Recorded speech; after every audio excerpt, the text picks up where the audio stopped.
Pemirsa, Kota Denpasar kini telah memiliki gedung modern Creative Hub Dharma Negara Alaya. Gedung ini diharapkan menjadi imperium kreatif yang berdampak bagi kesejahteraan masyarakat. Segera dimulai. Dharma Negara Alaya bersebelahan dengan Gedung Sewaka Dharma Lumintang.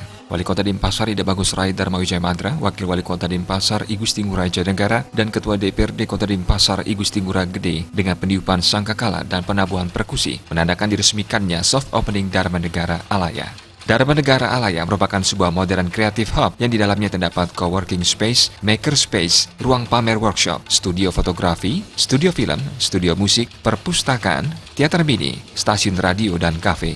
Rencananya akan ada sedikitnya 234 kegiatan dalam setahun. Wali Kota Denpasar Ida Bagus Rai Dharma Wijaya Madra menyatakan tempat ini dapat memberdayakan masyarakat dan masyarakat Kota Denpasar bisa mempersiapkan diri untuk kreativitas masa depan dengan mempermudah akses berupa pelatihan dan memfasilitasinya. Ia juga mengajak perguruan tinggi untuk bisa bekerja sama dalam pengembangan inkubator bisnis. Saya kepingin mereka sudah bisa dipersiapkan kreativitasnya untuk masa depannya. Jadi ya kita coba untuk mempermudah akses mereka ya. Kita tahu semua itu harus dilatih dan semua itu membutuhkan fasilitas. Sehingga kita bisa memfasilitasi hal-hal seperti itu. Termasuk juga teman-teman yang di universitas, dia punya inkubasi atau inkubator itu mungkin kurang lengkap ya. Ini bisa kita bantu juga kita kerjasamakan seperti ini. Dan ini juga kita harapkan nanti ada bertemunya antara ya teman-teman di universitas yang punya inkubasi ya, yang bisa melatih dan juga sumber-sumber pendanaan dari CSR atau dari perusahaan lain kita pertemukan di sini mereka nanti seperti itu ya.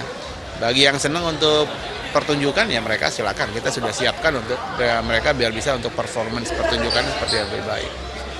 Ditambahkan Dharma Negara Alaya dalam 1 tahun ini masih dalam tahap beradaptasi karena memperkenalkan produk yang baru untuk mempermudah masyarakat. Selanjutnya di tahun ketiga dan keempat diharapkan betul-betul orientasi masyarakat pada ekonomi kreatif. Hal terpenting adalah orange economic, yakni ada penelitian, pengembangan, masalah konsep warisan budaya berinteraksi dengan ekonomi global maupun digital.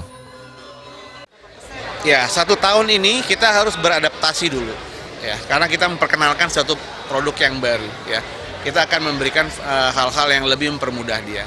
Mungkin tahun ketiga, tahun keempat kita harapkan itu sudah bisa untuk mereka betul-betul berorientasi kepada ekonomi kreatif. Orange economic itu yang paling penting ya. Jadi di sini ada sifatnya penelitian, ya, ada sifatnya pengembangan masalah apa yang menjadi satu konsep warisan budaya berinteraksi dengan ekonomi global dan juga digital. Jadi ekonomi oranye itu. Jadi konsepnya seperti saya katakan tadi. Ya. Kita di dalam keadaan sekarang ini bagaimana kita bukan hanya sekedar menjaga identitas, tapi menguatkan dan mengembangkan identitas dengan satu konsep yang bisa berhubungan dengan modernisasi dan digitalisasi. Dalam peresmian, Wakil Wali Kota Denpasar I Gusti Ngurah Jayanegara ikut memperlihatkan kelihayannya dalam mengkendang di Seka Gamelan Pesel yang membawakan tabu pembuka Ayuning dan tari legong Trisakti. Selain itu dipentaskan pegelaran Jigo Show dan Sanggar Yoga Nada, sentra tari Sutasoma Paramawisesa, penampilan teater Kini Berseri, dan peluncuran dan bedah buku Denpasar Masbi Kreatif.